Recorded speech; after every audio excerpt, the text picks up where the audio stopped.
But we do begin in the Middle East, where Israeli families are getting to see their loved ones for the first time in more than 2 years.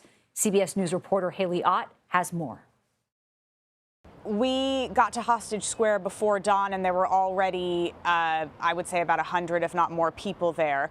And they just continued flowing into the square during the day. There have been a number of partial hostage releases before, but what happened today was unlike any other day, and people were excited, they were hopeful, they were also cautious and wanted to protect their hearts in case something fell through at the last minute.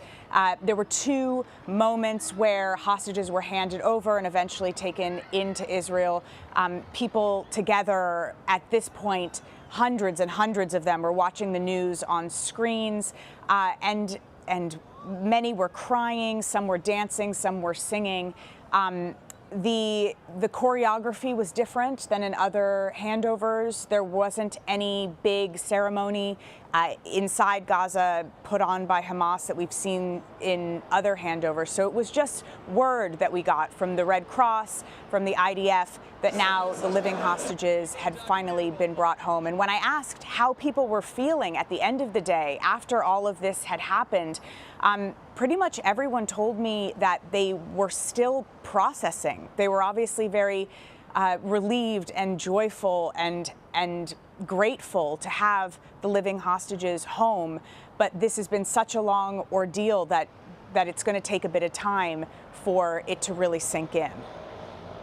All right, Haley Ott, thank you. And CBS News White House reporter Olivia Rinaldi joins us now. Olivia, thanks for being with us here on this incredibly historic day. Let's start with President Trump's remarks there in Jerusalem. Can you talk to us about his message for Israeli lawmakers, including Prime Minister Benjamin Netanyahu?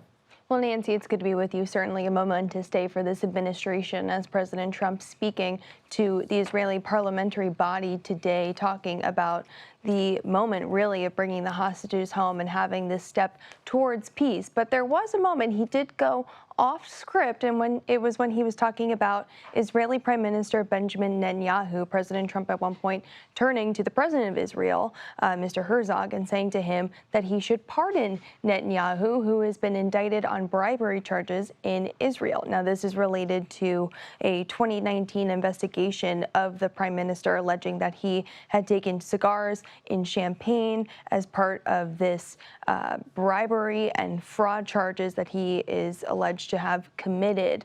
So President Trump, in quite an extraordinary turn in this moment, saying to their president, perhaps you should pardon him. And it kind of speaks to the relationship between the two leaders of President Trump and Netanyahu, that throughout the day, as President Trump was talking about Netanyahu, saying that he's given me a hard time, that we have had arguments, disagreements in the past, but this is so much more important than what has happened between the two of them in their relationship, while emphasizing that their relationship is quite strong now, and thanking him for all of his efforts. So quite notable there that snuck in throughout the news of the day. Yeah, absolutely, Olivia. A bit of a whirlwind trip, to say the least, for the president. Later, the president also spoke in Egypt, talking about rebuilding Gaza. How did he lay out his vision for the territory moving forward?